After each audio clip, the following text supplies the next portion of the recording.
Okey, sebenarnya cikgu dah 3 kali rakaman terkeluar. So ini cikgu buat balik Tiba-tiba dia padam Okey, so nak menghasilkan magnesium sulfat, cikgu ulang balik lah. Mungkin tadi cikgu cakap seorang-seorang Cikgu ulang balik. Magnesium sulfat untuk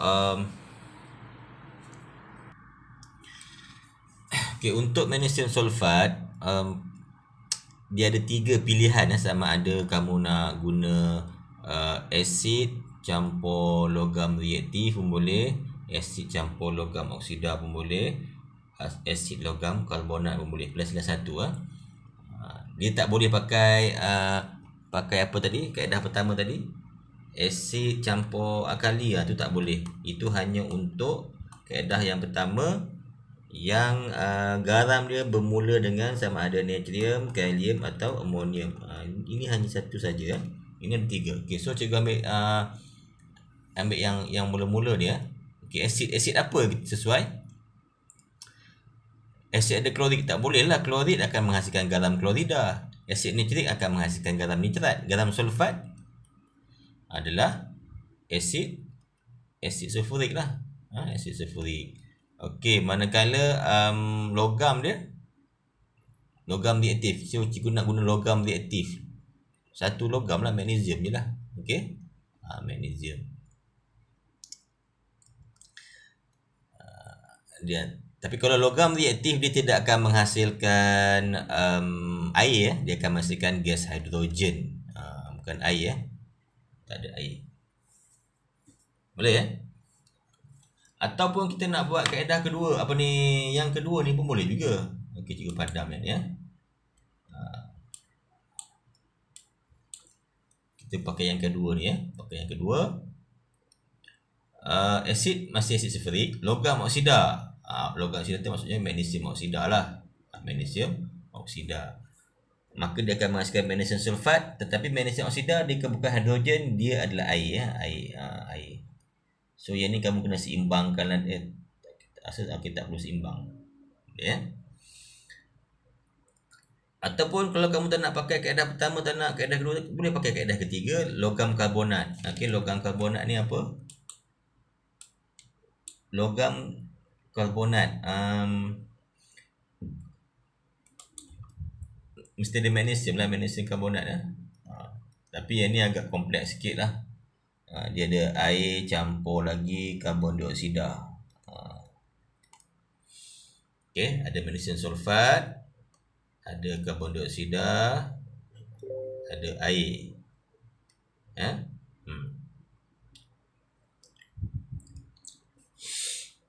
So pilih salah satu.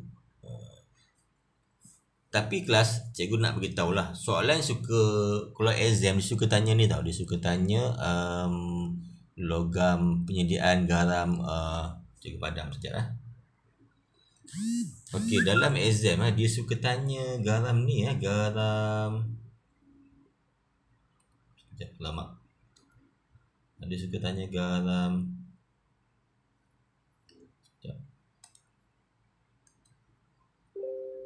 Garam kuprum 2 sulfat, kuprum 2 copper to sulfate. Dia suka tanya garam ni. Ada sebab kenapa dia suka tanya ni. Sebabnya akan ada sebahagian pelajar, ialah kita dah belajar bahawa asid ni boleh tindak dengan logam kan. Jadi dengan copper lah, betul tak? Campur gas hidrogen. Okey. Tapi malangnya untuk copper sulfate ni, garam copper sulfate ni, kaedah kedua lah, sebab dia ada soluble salt kan. Dia tak boleh. Kenapa tak boleh? Sebab ini copper ni bukannya apa? Bukannya reaktif metal, atau bukan logam yang reaktif.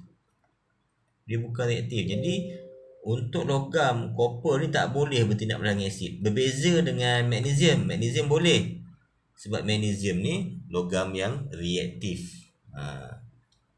Copper tak boleh. Kalau tak boleh macam mana kan? Kalau tak boleh, nak buat macam mana? Kita pakai yang sama ada asid dengan copper oxide boleh. Ni boleh. Ataupun asid dengan copper carbonate. Yang dua ni boleh. Itu sebab soalan suka tanya copper sulfate. Sebab akan ada sebahagian kecil yang kalau dia tak faham, dia akan guna copper.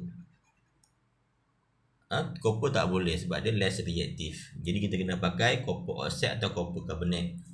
Ini hanya melibatkan, tak banyak lah, melibatkan logam yang kurang reaktif. Contoh tak banyak copper dengan argentum. Copper, argentum, plumbum kadang-kadang tak boleh. Selain tu boleh pakai logam reaktif. Okey, sekarang kita nak bincang bagaimana nak buat. Okey, kita contohnya nak buat kuprum 2 sulfat lah. Kuprum 2 sulfat. Soalan yang suka ditanya, kita nak buat kuprum 2 sulfat. Kita pakai kuprum 2 oksida lah. Okey, untuk kaedah kedua ni cikgu ambil buku dia direct lah. Ini gambar yang kita buat tadi. Kan cikgu cakap dia gabungkan dua kaedah dalam satu eksperimen, dalam satu muka surat ni. Okey, untuk kita nak buat copper sulfate. Copper sulfate. Okey, catat ni dia punya langkah pertama. Ni. Okey, catat. Measure and pour 100 cm3 of 1 mole dm³ of any acid. Okey, untuk kita menggunakan asid, kita kena mesti beritahu isi padu dan kemolaran, molariti dia. Kalau tak bagi tu mungkin tolak markah. Ikutlah 100 dengan 1 ataupun 0.5 boleh lah. Of any acid, tak boleh any acid. Sekarang kita fokus nak buat kuprum sulfat, jadi asid sulfurik lah kan. Of copper to sulfate and pour into a beaker. Okey, catat yang pertama. Yang kedua, add dia ada bagi pilihan. Kita pilih tadi, kita ambil copper oxide lah. Add copper oxide. Mari kita powder boleh lah. Copper oxide powder into the acid and heat gently. Catat. Ni gambar rajah dia. Mula-mula kita measure and pour acid, kemudian kita add metal oxide powder into the acid and heat gently. Okey. Yang seterusnya, nampak ke tak nampak? Okey. Tak nampak, kamu dengar cikgu cakap je lah. Stir the mixture with a glass rod.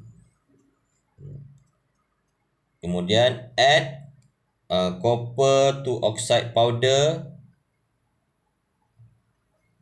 until excess. Ikut je ayat cikgu. Add copper oxide powder until excess. Konsep dia macam ni. Bila kita letak copper oxide dalam asid, dia akan bertindak balas, dia akan dissolve.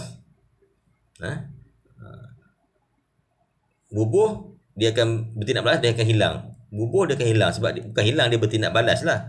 Tapi ayat ni dia kata kita kena masukkan sehingga berlebihan. Kenapa berlebihan? Supaya kita nak pastikan semua asid tu dah habis. Tak apa, copper oxide berlebihan pun tak apa. Nanti kita ada cara lain nak buang dia. Tapi nak pastikan asid dah tak ada, supaya kita nak proses nanti betul-betul garam. Ada garam, tak nak ada asid. Okey, yang seterusnya. Ni. Ni. Catat. Filter the mixture. Cukup filter the mixture dah cantik dah tu. Filter the mixture dapat markah. Ini kalau nak setakat exam cukup cakap tu, filter the mixture. Okey. Ini cikgu uraikan ni sebagai makluman kita. Filter the mixture to separate excess metal oxide ataupun copper to oxide, kan, with the salt solution. Tapi ini memadai kamu mention filter the mixture dapat markah. Okey, ini tak perlu sebut. Okay, inilah langkah yang penting ni. Bukan penting dah, maksudnya langkah untuk kita buang copper to oxide yang berlebihan tadi, kan. Kita tak nak proses dia sebab dia berlebihan. Bukan itu kita nak benda ni. Dalam ni ada apa? Ada garam dan air. Garam dan air yang kita nak proses. Guna garam dan air ni kita pindahkan kepada sini. Langkah sini dah sama je. dia berjumpa balik. Nampak yang ni dia jumpa sini, yang ni dia jumpa sini. Dekat sini sama. Okey. Langkah pertama, kaedah pertama, kaedah kedua ni dia ada titik pertemuan dia dekat sini yang ni macam biasalah ayat dia. Kamu pakai ayat tadi pun tak apa. The salt solution is poured into evaporating dish. Okay. Evaporate. Okay ni. Heat the salt solution until saturated solution is formed. Okay. Sama macam tadi cool at room temperature until salt crystal is formed. Kemudian apa ni? Filter the mixture. Cukup. Filter the mixture. Ini sebagai ilmu kita to separate the salt crystal. Okey, kemudian last sekali, dry the salt crystal by pressing them between filter papers. Okey, nampak?